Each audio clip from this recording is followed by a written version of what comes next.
السلام علیکم ورحمۃ اللہ وبرکاتہ۔ دوستو، آج کے ہمارے مسئلے کا جو ٹاپک ہے، آدھی آستین میں نماز پڑھنا مکروہ کیوں ہے۔ ایک بھائی نے سوال پوچھا ہے کہ ٹی شرٹ پہن کر نماز پڑھنا کیسا ہے۔ اگر مکروہ ہے تو اس پر سوال ہے کہ بہت سے صحابہ ایک چادر میں نماز پڑھا کرتے تھے، جبکہ اس کو کوئی مکروہ نہیں کہتا۔ آئیے دوستو اس کا جواب سنتے ہیں۔ واضح رہے کہ صحابہ کرام رضوان اللہ علیہم اجمعین ایک چادر میں نماز تنگی کی وجہ سے پڑھا کرتے تھے، یعنی ان کے پاس کوئی دوسرا کپڑا نہیں ہوتا تھا۔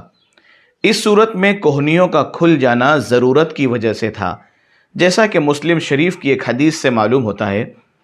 جناب نبی کریم صلی اللہ علیہ وسلم سے کسی نے ایک کپڑے میں نماز پڑھنے کے حوالے سے سوال کیا تو رسول اکرم صلی اللہ علیہ وسلم نے جواباً ارشاد فرمایا، کیا تم میں سے ہر ایک کے پاس دو کپڑے ہیں؟ اس حدیث سے معلوم ہوا کہ حضرات صحابہ میں سے ہر ایک کے پاس دو کپڑے نہیں ہوتے تھے، جس کی وجہ سے وہ ضرورتاً ایک کپڑے میں نماز ادا کیا کرتے تھے۔ لہٰذا جب لباس کی فراوانی ہو گئی تو صحابہ اور تابعین کا معمول ایک لباس میں نماز ادا کرنے کا نہیں تھا۔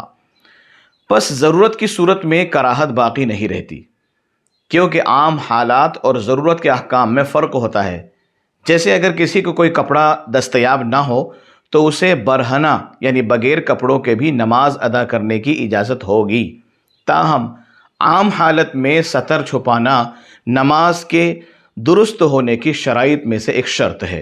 امام مسلم رحمۃ اللہ علیہ نے ایک دوسری روایت کو بھی ذکر کیا ہے، جس میں نبی کریم صلی اللہ علیہ وسلم نے آستین چڑھانے سے صراحتاً منع فرمایا ہے۔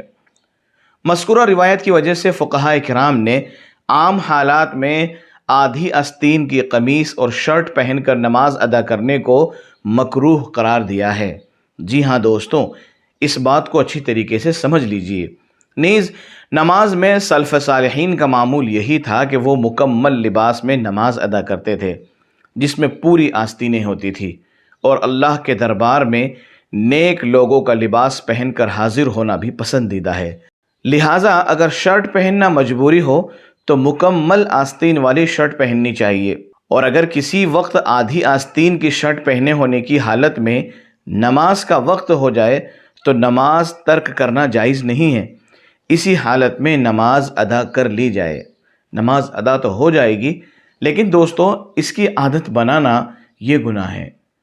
اللہ تبارک و تعالی ہم سب کو شریعت کے ہر مسئلے کو سمجھ کر اس پر عمل کرنے کی توفیق مرحمت فرمائے، آمین۔ ہماری یوٹیوب چینل راہ سنت کو سبسکرائب کریں، لائک کریں اور شیئر کرنا نہ بھولیں۔ جزاک اللہ خیر۔